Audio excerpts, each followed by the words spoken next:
Welcome to Manager Tools. No second emails. Here we go. This cast answers these questions. What should I do when someone doesn't respond to an email? Should I publicly mention that I sent an email that wasn't replied to? How can I get more responses to emails? If we want answers to these questions and more, keep listening. Finally, after years of waiting, The Effective Manager in book form is available at Amazon and Barnes & Noble and your other retail booksellers, as well as signed copies are available on our website, manager-tools.com.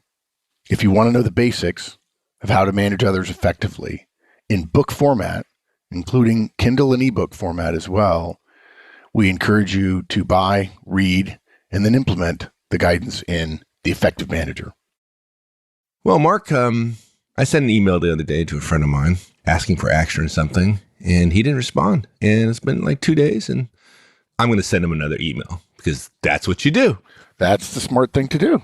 I think for a lot of people, professionals, that's their move. Yeah, it's called insanity, right? Yeah, I doing the same thing and expecting different results. So look, you've sent it, you haven't gotten a reply, you need something, they haven't responded. It is easier to just send another mail. True. And we'll talk more about easiness in a little bit. I mean, in our minds, right, everybody not only has to check email, everyone does check email based on the number of people who complain about how much they email, how much email they have. It's like a humble brag, you know. I'm sorry, I hate email. I have so much of it. So popular. So many people. So powerful. I mean, so powerful. It's so good. It's so good when it hits your lips, right? But of course, if the first one didn't work, why would the second one? And the answer is, if you want to get what you want, you need to change your communication media or medium. It's not that hard. And don't drop a dime on them either, as we've mentioned before in previous casts. So our guidance is really simple. This is a very direct, simple cast. And the reason I'm writing it, the reason we put it together is because I've had people tell me this so often recently, clients saying, well, I sent them the second mail. I still haven't heard. Like, what? I mean, you're smart. Why would you do that? But here's our outline. Never send a second email request. If the first one didn't get what you want, don't do it again. Okay. Follow up with a text or a phone call. And we'll actually talk about how to analyze communication media in a minute. And the real answer is to build relationships with your fellow colleagues that create reciprocity so that they trust you. And when you ask them to do something, they'll do it because they trust you and they like you. And I'll also say this, we're recording this on Saturday morning. We're in a rare exception. Both of us are at my house. The reason both of us are at my house in part is because yesterday, Mike and I's picture got taken for the Wall Street Journal because the Wall Street Journal management section, and a reporter there by the name of Dalia Bazaz has interviewed us and assures us that sometime in the next couple of weeks, there will be a not insignificant article, I think, about Manager Tools, the podcast, the history, Mike and I's working together for the last 15 years and so on. So if you're a Wall Street Journal subscriber, look forward to that. And Dalia, thanks for working so hard to get the facts straight. Yeah, I'm looking forward to that. Needless to say. Yeah, the picture won't be anything fancy. But hopefully the article will be good. Right, yeah. Okay, so never send a second email request, right? And I thought I'd do this in the form of a series of events so that people can picture themselves doing this stuff. You know, we ask our direct for an update on a given project or a task, or maybe we're reviewing a report on a particular initiative's status. And there are a couple of tasks or issues or areas that aren't on track. And so what does a smart manager do? An effective manager is going to ask for details in those areas. We ask probably something along the lines of, hey, it says here we haven't gotten the analysis from the tech guys about the impact on their systems. What's up with that? And our direct responds with, well, I sent an email about 2 weeks ago. Hopefully you don't hear, oh, okay, yeah, we're fine then.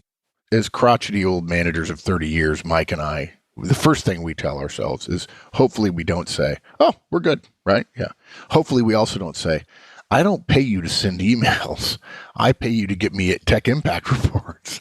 Yeah. I've said that before because I'm not perfect. And the only difference between you and me is I thought it. Yeah, you thought it. Yeah. You are a little bit more politically correct in an appropriate way than I am. If we're smart, we might say, hey, it's unlikely a 2-week-old email is going to suddenly motivate somebody. What are you going to do now? Right? That asking the direct, what are you going to do now? You haven't gotten a response. It's 2 weeks old.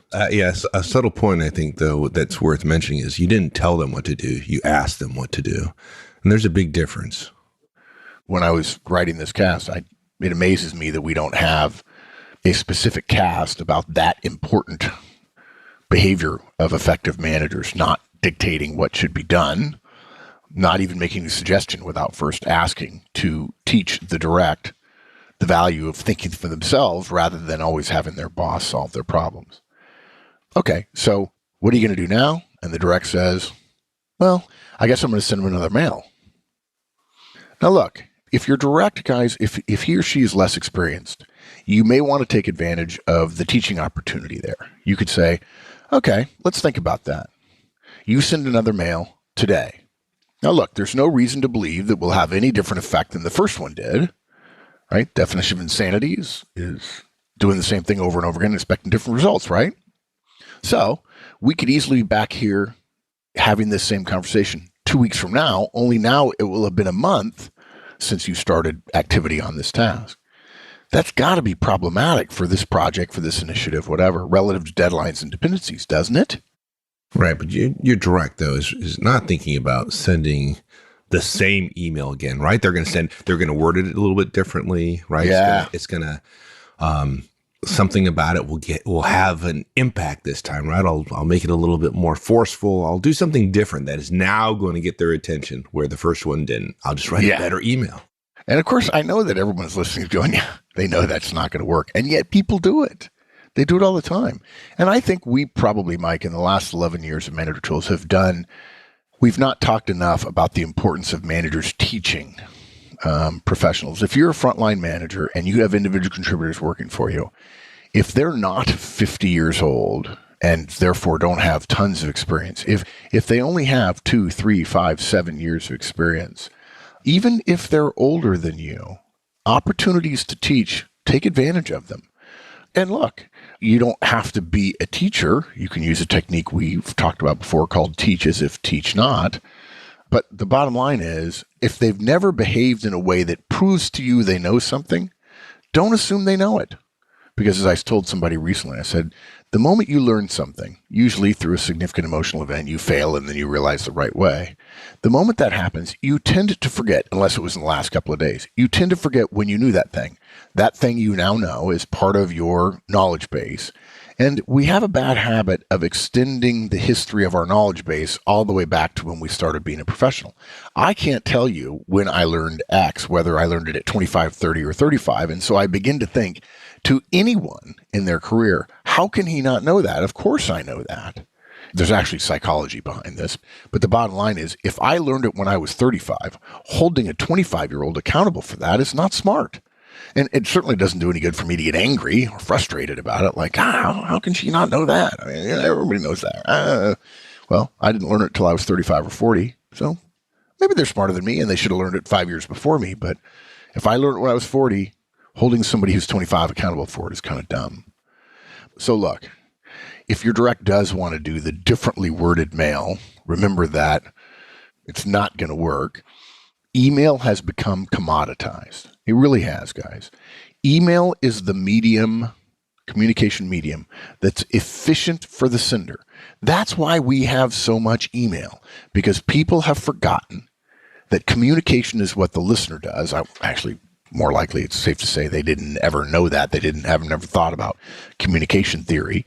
Communication is what the listener does, but email is about the efficiency of the sender and not the recipient. Okay? It's efficient for the sender, but at the expense of effectiveness, because we all get so much, because we're all talking all the time, when in fact listening is what's important, hearing is what's important, reading is what's important when it comes to communication. So if you're then going to add on top of that my communication requires behavior, which apparently is you don't have the authority to command, right?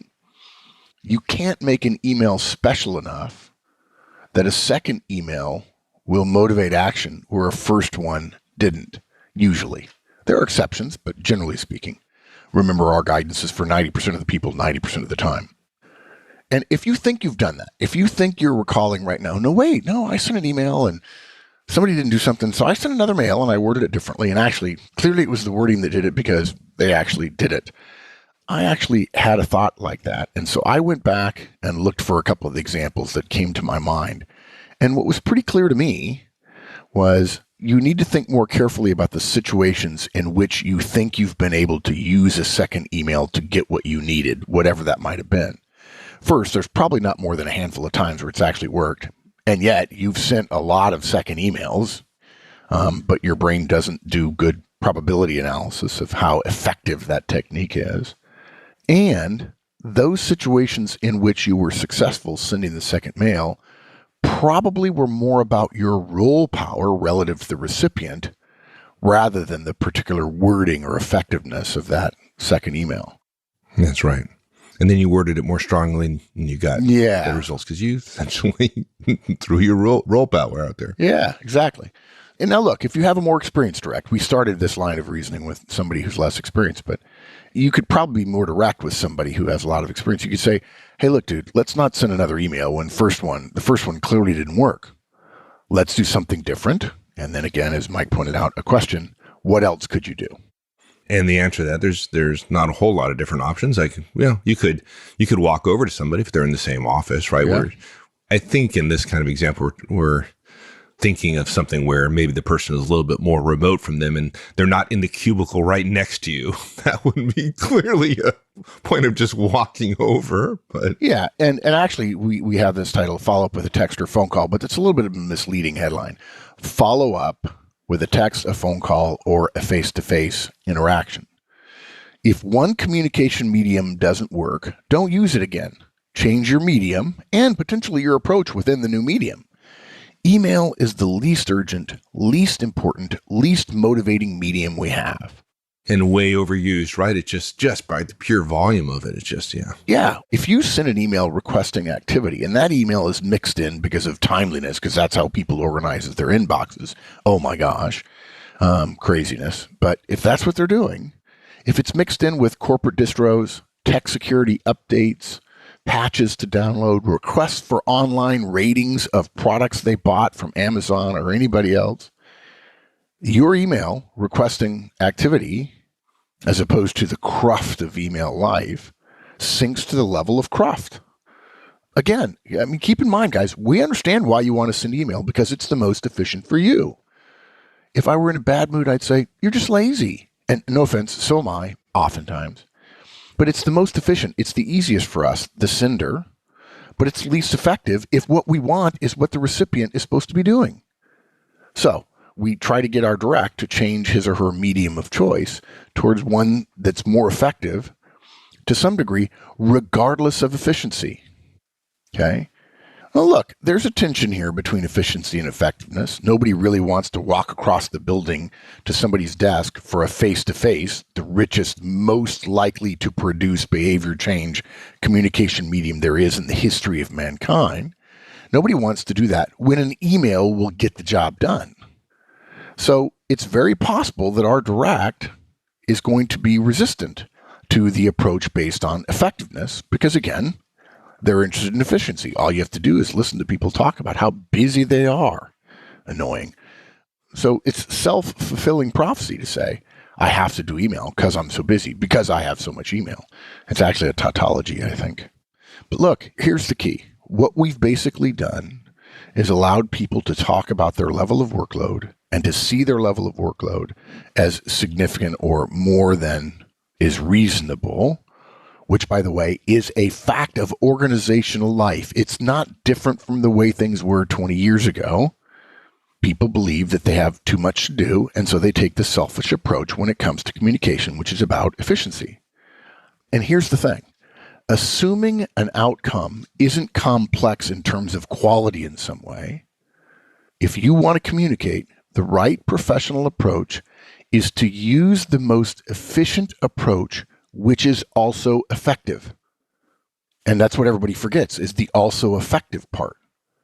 You don't need to choose face-to-face communications approach every single time because it is the most effective, because often email will do, and it's more efficient. But too many of us selfishly focus on the efficiency part of the guidance, of the approach guidance, the media choice guidance. They start with the most efficient approach and only grudgingly consider moving towards something that's more effective, even if it's less efficient. Okay? If you're wondering, by the way, guys, whether you're one of those people or not, if you're one of those people who tends to choose the efficiency approach rather than starting with effectiveness approach, if you're a high C and you've listened to us for a while, you know what DISC is, you know what a high C, a perfectionist is, somebody who dots their I's and crosses their T's, somebody who likes email, prefers email to face-to-face. If you tend to be more analytical, more logical, if you tend to be less people-oriented, folks, you're one of those people. Who? Me? No way. Well, look, you naturally are, Mike, Yes. but you've overcome it because you were aware of the value of people.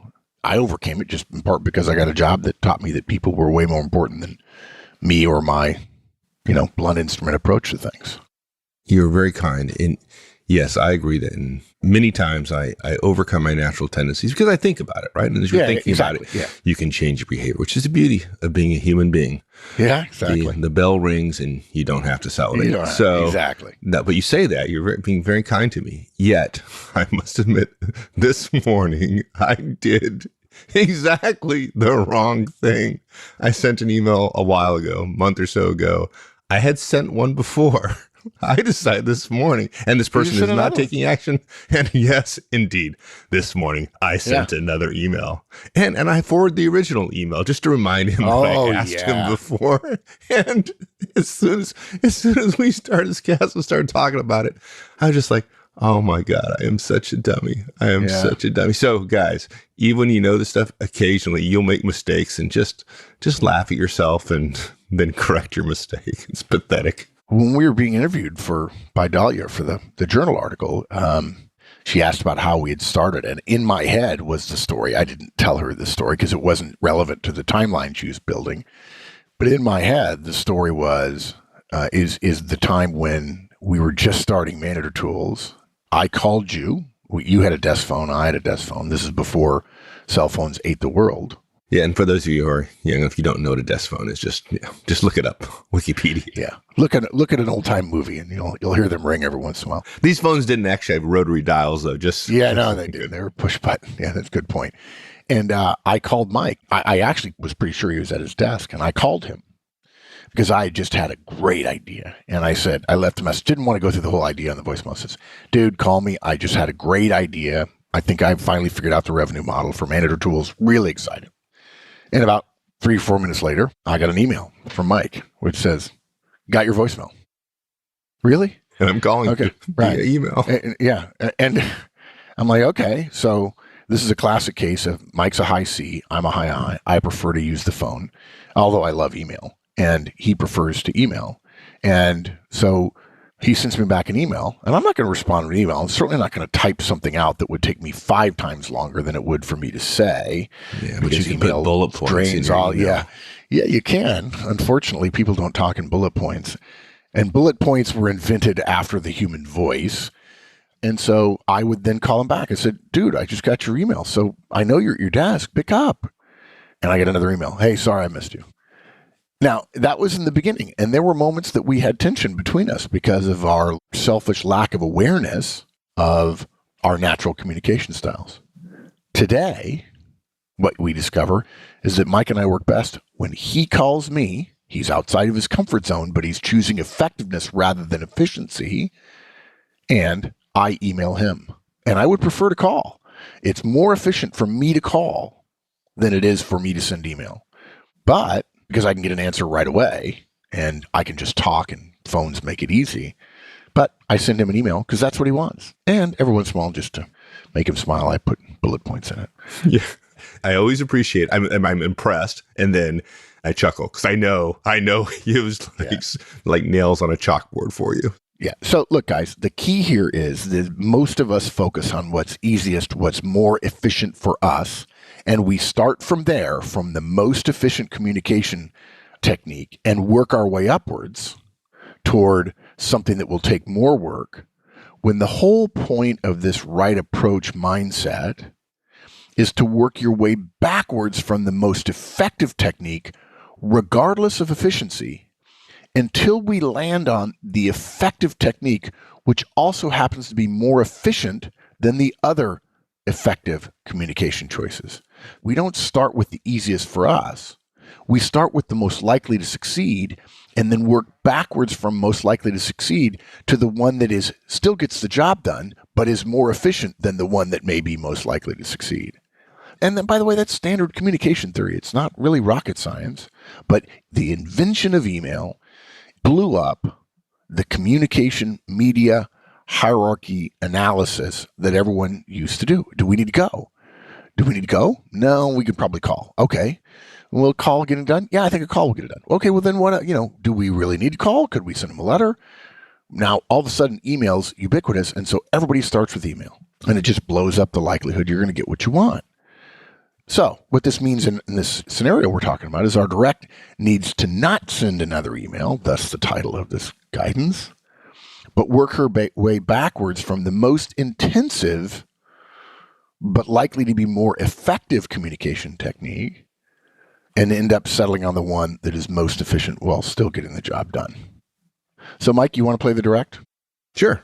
Okay. So I say to you at this point, hey, look, email won't work. It hasn't. We've lost a couple of weeks. What are you going to do? I'll send him a text. Okay. Let's think differently about this. That's just you moving next highest on the scale of comms media while still thinking about what would be easiest for you. And I know you're busy, but easy isn't the answer. Effective is the answer. And as easy as possible within the mindset of effectiveness is what works. So let's start from the top down. Do you think it would make an impact and improve your chances of getting what you want by going to see him and asking him face to face? No, yeah, absolutely. Yeah. Okay, good. So that's a choice we could make. You could go see the guy. Could you call him? Do you think that would work? Yeah, I think so. I mean, he returns my calls all the time. So good. Calls are also on the list. Okay. Okay. What about a text? You mentioned it. They're more casual, but in my experience, they sometimes get responses. Well, to be honest with you, I don't text him a lot. Matter of fact, I can't remember the last time I actually text him. So he'd probably be a little bit surprised by my text. So yeah, I think we'd probably have to agree that probably not. Yeah. Okay. Good analysis. Good thinking. So right now we have two choices that we think will work: face-to-face and phone. Phone is easier. So as long as you're sure you'll get the result you want, call the guy.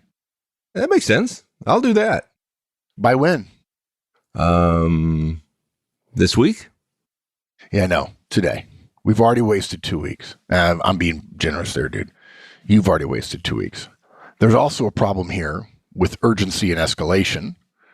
It doesn't just involve comms media, but that's all we're talking about today in this cast. So be thinking about when you'll escalate again relative to using a different comms media and then not getting the response you want. And as a side note, guys, that's a different podcast. Cool. All right. Convince me. Yeah. Yeah, good. Yeah, that makes a lot of sense. One thing that occurred to me, and it's in the outline, of course, which is this problem exists less and less, to a lesser degree, the better relationship you have with somebody, right? Yeah. I have people with great relationships. When I send them an email or text them, I get a response like immediately. So yeah, and email destroys that, by the way, because people tend to think of what they want.